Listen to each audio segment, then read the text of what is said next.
Congress is up against another deadline to prevent a government shutdown. The money will run out in less than 48 hours. But congressional leaders say this: they've agreed on a short-term budget. The trouble is, many rank-and-file Republicans do not like it. So what are your thoughts on this here? Have you seen the text at all? It's a total dumpster fire. I think it's garbage. This is what Washington, D.C. has done. This is why I ran for Congress, to try to stop this. And sadly, this is happening again. What's up, everybody? Major Retired Richard Ojeda here, and it's a dumpster fire. Yep, that's what Congressman Eric Burlison called the Republican budget deal. And let me tell you, he's right. Spot on. But not for the reasons he thinks. It's shameful that people that celebrate DOGE coming in, and yet we're going to vote for another $1 billion to be added to the deficit. And so it's ironic.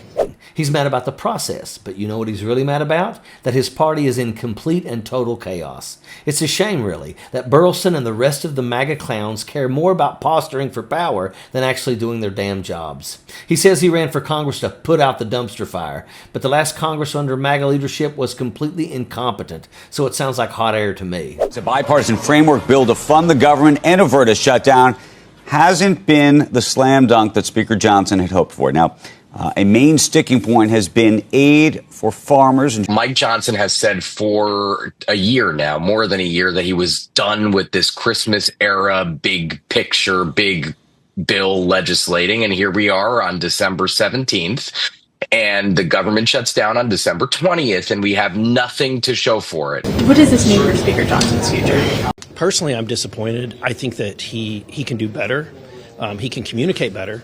The fact that we haven't seen the language today and we're supposed to vote on it this week is unacceptable. And then here comes Marge the Trainwreck Green, like she's crawling out of the swamp, never one to miss a good conspiracy-fueled meltdown. She's mad too. Well, I haven't been in any of the conversations on building the CR out, so I haven't been involved in that process. So I can't criticize not being in the room. I mean, that's fair. But here we are today on Tuesday. We haven't seen any bill text. We're supposed to fly out on Thursday. We've had a long time to deal with it. So it's the same, basically same pattern of behavior. And here we are now. Furious that she's not in the backroom meetings. Furious that Mike Johnson didn't invite her to the table. And furious that she's not holding the gavel anymore. Remember that farce? When McCarthy let her carry the gavel like she had done something to deserve it? What a joke. Members are reminded to abide by decorum of the House.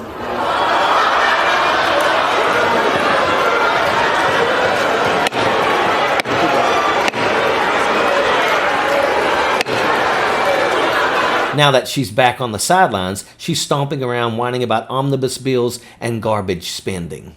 Let's be honest here. Marge isn't mad about the process. She's mad because she's been cut out. When McCarthy was around, they let her play Queen of the Swamp. She wasted time on stunts, spending $150,000 on a tube of used chapstick, holding up dumb signs about two gingers to bully her colleagues, and trying to fight Lauren Boebert in the House bathroom like this is a reality TV show. But now, Marge the Trainwreck Green has been sidelined, and she doesn't know what to do with herself. Then there's another Republican grifter, Ralph Norman. Well, we're evidently going to take a 1,800-page document that we really hadn't read and going to pass it, add more debt. Very frustrating.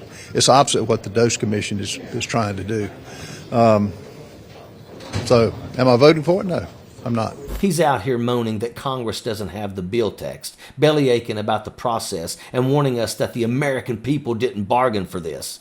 Bargain for what, Ralph? A functioning government? Norman's acting like a backroom gambler, folding on the American people while pretending he's standing on principle. This is the same guy who was perfectly fine blowing up the deficit under Trump to hand out billions in tax cuts to billionaires. Now suddenly he's clutching his pearls about spending. Give us a break.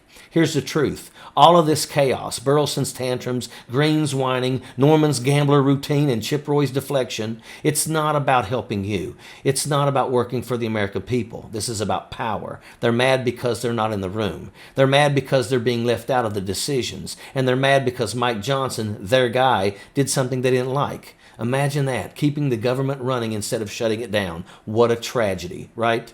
While Green, Burleson, Roy, and Norman scream and yell to keep themselves relevant, Trump is quietly preparing something much worse, the Department of Government Efficiency, or DOGE. Yeah, DOGE, like the meme. It sounds like a joke, but it ain't funny. DOGE is a Trojan horse for Trump's billionaire friends to dismantle the government from the shadows. And here's how it works. DOGE isn't even a real government department. It's an advisory board, a backdoor to bypass Congress and accountability. You see, Article 2, Section 2 of the Constitution makes it clear. Congress creates and oversees federal offices. That's how democracy works. But Trump doesn't care about democracy. He's setting up a shadow government where billionaires like Elon Musk and Vivek Ramaswamy pull the strings without ever answering to voters or to Congress. And let's talk about Elon Musk. This man isn't here to save America. He's here to save himself. Musk, who calls homelessness propaganda, is a man born into privilege. His father owned a blood diamond mine. He's never struggled, never gone without something a day in his entire life, but now he's telling you poverty isn't real. Meanwhile, Musk's companies, Tesla, SpaceX, and Starlink, have pocketed $15 billion in government contracts. That's your tax dollars funding his empire. You see the game now? Trump puts Musk at the table to advise on cutting waste and efficiency. But what does that mean? It means Musk gets to dismantle regulations that hold him accountable. He's under 10 federal investigations right now for everything from unsafe work environments to financial misconduct. You think Musk wants to fix the system? Nope. He wants to break it so he can get richer while the rest of us suffer. And let's connect the dots to Project 2025 because that is all part of the same playbook. Trump and his MAGA billionaires aren't stopping with Social Security. They want to gut education, slash worker protections, and destroy healthcare programs. They're going to hand out $10 trillion in tax cuts to the ultra-rich while telling you we can't afford to fund veterans' benefits. This isn't efficiency, it's class warfare. They're taking everything from you and handing it to billionaires like Musk. And when they come for Social Security, when veterans lose their health care, when the safety nets are gone, you better believe people are going to start fighting back. But here's the deal. You need to fight back now. Don't wait until it's too late. Call your representatives, send emails, flood their phone lines, tell them if they let Trump, Musk, and Ramaswamy gut Social Security, veterans benefits, or health care, they're done. They'll never get your vote again. Look up their offices. Let them know that you are watching. And in 2026, vote out every single one of these hypocrites. Eric Burlison, Mar the Trainwreck Green, Ralph Norman, Chip Roy, every Republican who stood by and let this happen. Because they don't care about you. They never have, and they never will. This isn't a game. They're coming for everything. Everything you've worked for, everything you've earned, everything that keeps this country running. And if we don't stop them now, it's going to be too late. So stand up, fight like hell, and don't stop until every one of these clowns are sent packing. And that is an absolute fact. Sappers clear the way, airborne all the way.